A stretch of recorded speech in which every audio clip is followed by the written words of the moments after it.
Hi there, it's Rose. Welcome to my channel. Today I am here to share the Christmas tags that I've made for this month. If you're new to my channel, on the 25th of every month I share the Christmas tags that I have made for that month. So I make Christmas tags all year long, and then on the 25th day of the month I share the Christmas tags for that month. So I do have a playlist showing my tags for the last several years. And in my description box below on this video, I will share all the previous months of this year. So if you want to get caught up, it's a great way to do that and see all the tags that I've made. So in addition, there are some other YouTubers that are joining me in making Christmas tags. I'll also link their information in the description box, so please be sure to check out their channels, see their videos, and see what their tags look like for this month. So I usually start out by sharing the supplies that I've used. So let's get into it and I'll show you the supplies I've used for this month's tags. So if I use dies to make my tags, I like to show the die set because a lot of times people will have questions and ask me, what was that die set that you used to create your dies? And every month it's different. Sometimes I don't even use a die set. I might freehand the tags, or sometimes they're pre-made tags, tag bases, but majority of the time I will use a die set to cut the tags. And this month I used a brand new to me die set from scrapbook.com. It's their wafer thin metal die set, nested tags. And you can see the great variety of tag sizes that you get. What I like about these dies is that they don't have the holes punched in them. So you can use your own hole punch, as what I did in my case, or there's actually dies that will cut the holes, even the little label that goes around the hole, the enforcer, if you want to use that. And they go all the way down to this teeny tiny little tag, which I just think is adorable. And at some point, I might actually use that one for Christmas tags. I just think it's so sweet. And of course, it would be an adorable embellishment on cards as well. Now, the sizes that I used this size for the outside base of the tag. And it measures about 6.5 by just about 3 3/4. So I used this one, and then I also used this size because I did some tag layering here. And this one is about 5.5 by, about 3. So that gives you an indication of the sizes. And as I said, I took my crocodile and actually punched the holes where I wanted them. But of course you can, use these dies as well. But it's, with a tag that doesn't have the hole punched in, it gives you a little bit more versatility. If you're one that, maybe likes to use the shape of a tag on a project, this would be great for that. Or if you're doing a tag flip, and you want the hole maybe in a certain corner of the tag rather than directly in the center. That's what's nice about these. And then, of course, I love die sets, nesting die sets, because you get all of this great variety. And I have to say, my first time using this, it was a very good quality die. It is a thin metal die, and sometimes, there's a little bit of concern when it's a thin die. Is it going to really hold up? But these cut very nicely, no issues at all. And, I just ran them through my Big Shot, and they were fine. So this is a very nice set. You get 14 pieces, and it was a good value. So that's the die set that I used. Now for the paper. If you are familiar with my tags on the 25th, in the month of October, I like to make pink tags, just something in honor of Breast Cancer Awareness Month. I like my tags to be pink. So two things you will know about my series of tags on the 25th is my tags in the month of October will almost always be pink or have a lot of pink emphasis in the tags. And then in the month of July, I usually do a Christmas summer theme. So it'll usually be beach, Santa on the beach, that kind of thing, palm trees with lights and just fun. My Christmas in July are almost always a beach-related theme. So for my tags for October for this month, I found this beautiful new Prima collection, and it is called Candy Cane Lane. And when I looked at some of these pictures online of this particular collection, I fell in love because not only is there a big emphasis on pink, but there's also mixing some teal and red with pink, I just think is a beautiful match. And then the Frank Garcia Christmas images are always stunning. They're always a vintage feel to them, which I love. The paper is always sort of a shabby chic tone to it, which I love. And so it's very easy to fall in love with Prima Christmas collections. And that's what's happened for me with this Candy Cane Lane. So this pad is 8 by 8. You get 32 sheets. It is, of course, double-sided. You get 4 sheets of each of the designs. So I'll do a quick flip through so you can see how beautiful it is. It's not just pastels. There's a great pop of that deep, traditional Christmas red and things like the Santa suit, but yet his cap and gloves are pink. And the poinsettias are red and they're pink, and the package is the same. So I just really love that. Here's a little bit of the flip side of that page. So sweet cut-aparts. This page is beautiful. This girl is prominent in the paper pad as well as in the ephemera pack. Here's some dots and some Santas surrounded by pink and red poinsettias, some little houses and trees. And just look at these beautiful, beautiful vintage type cut-aparts. Just absolutely stunning. Bows and candy canes and stockings and red snow backgrounds, green trees, but just a soft look to them. This beautiful deer, I love. So you get the idea. I could do a whole video on this being one of my favorite paper pads, and I may do that closer to the Christmas season when I get into using this for other things. But for the time being, this is what I used for my tags this month. So then, of course, in addition to the paper, I did pick up the ephemera packets, one with 64 pieces, one with 72. Here's a look at what they look like on the back. Absolutely stunning, beautiful complement to the paper.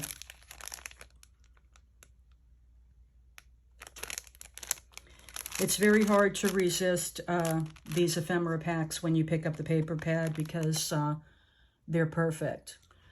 Now for some stamp sentiments that I used on the back of my tags, I used this collection from Echo Park that I picked up last year. It's Jingle All the Way, and you can see it's by the look of the stamps, they are well loved and used. I used them quite a bit last year. I'm sure as I get deeper into Christmas creating for this year, they will come back out again. But I used the Merry Christmas sentiment, the Peace on Earth, and the Christmas cheer. 3 of my favorite sentiments, and I love the font of these stamps as well, so they were perfect for my tags for this year. Now, of course, I did my usual Spectrum Noir pen. I brought out a Distress ink in Spun Sugar. And even though I used pink cardstock for my bases, I wanted to bring in even more pink to do some ink blending on with that. And when I took out all the different pinks in the Distress line, and there are several of them, and I did take a closer look at my swatches, Spun Sugar was the one that really fit the bill for these tags. So that was the distress color that I used for ink blending on the tag edges. And then for the stamping, I used VersaFine in the Vintage Sepia. Typically, I'll use the black VersaFine for my sentiment stamps, but I wanted a little bit softer. I wanted that soft sepia color, and the VersaFine Vintage Sepia fit the bill for that.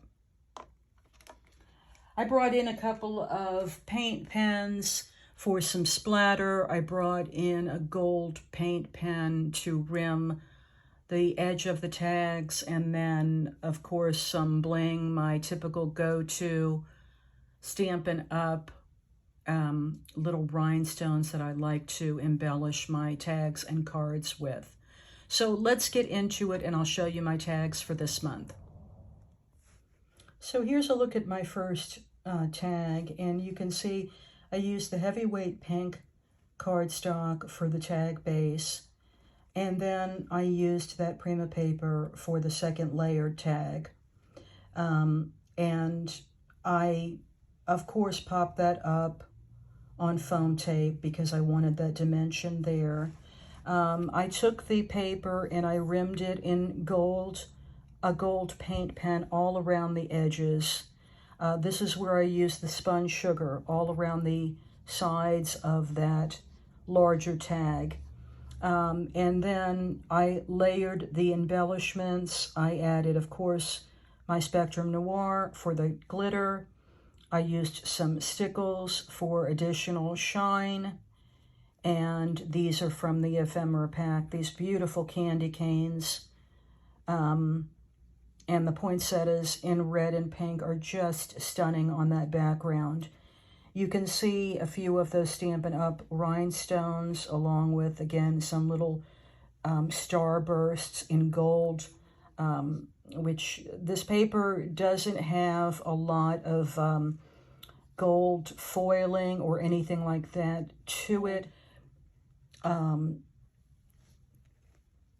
it has little bits of gold in some of the ephemera pieces, and a few areas of the paper. So that would be one where you could bring out the gold, and that's what I decided to do by using gold stickles in the center of the poinsettias, and then using these little gold starbursts. The Merry and Bright is one of the sentiments from the ephemera pack in that sort of ribbon shape, which I thought was beautiful. And here you can see the back. This one has the Peace on Earth in that sepia ink, and the ribbon is from my stash.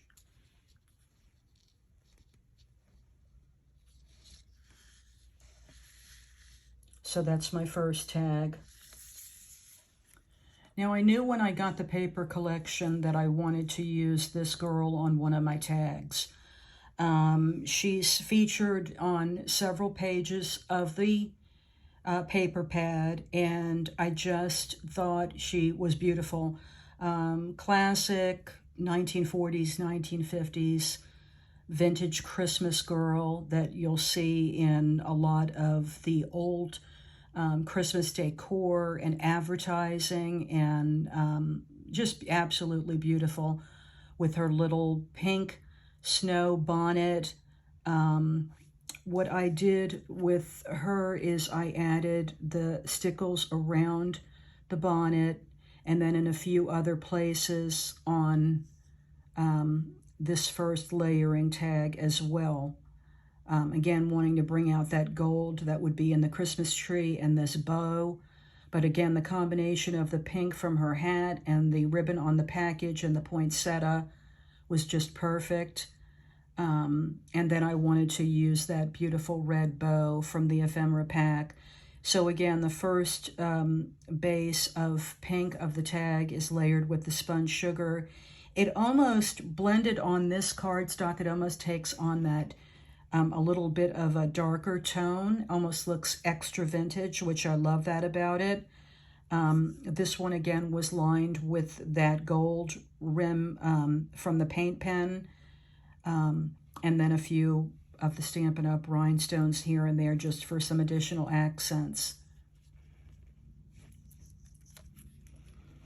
Now this one has the back saying Christmas cheer, which I just thought was a beautiful sentiment for this girl on the tag, and plenty of room on the back to write an additional sentiment to the sender or just a to and from.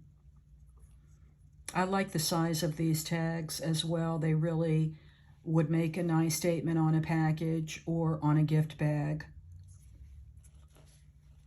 Now my final tag, of course, it's the classic Santa. It's hard for me to do Christmas tags without a Santa, especially when I find a really beautiful image, as I did with this one in this Prima paper. Just fell absolutely in love. Probably the #1 reason I bought the collection, because I love the combination of the pink with the red.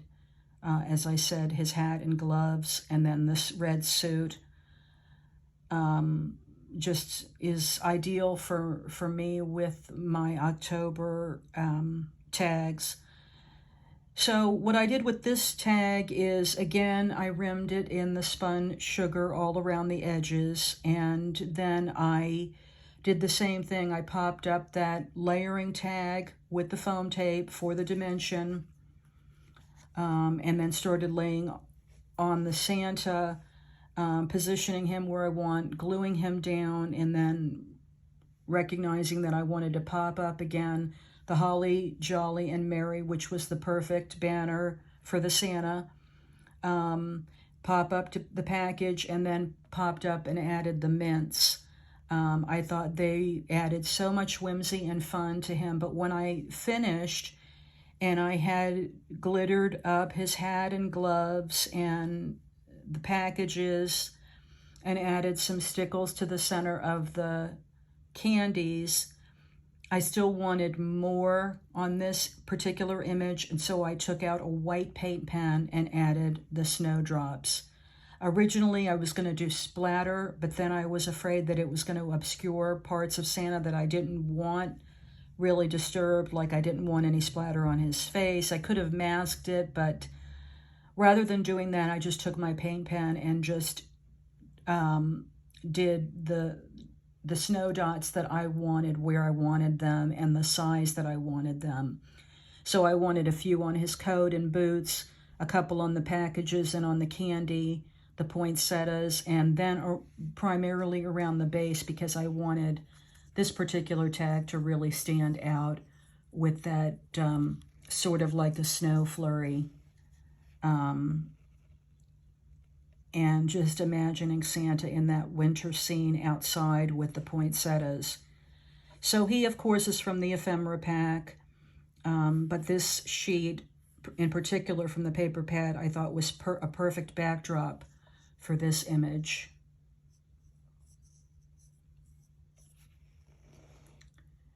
And, of course, the Merry Christmas on the back of the Santa Claus tag.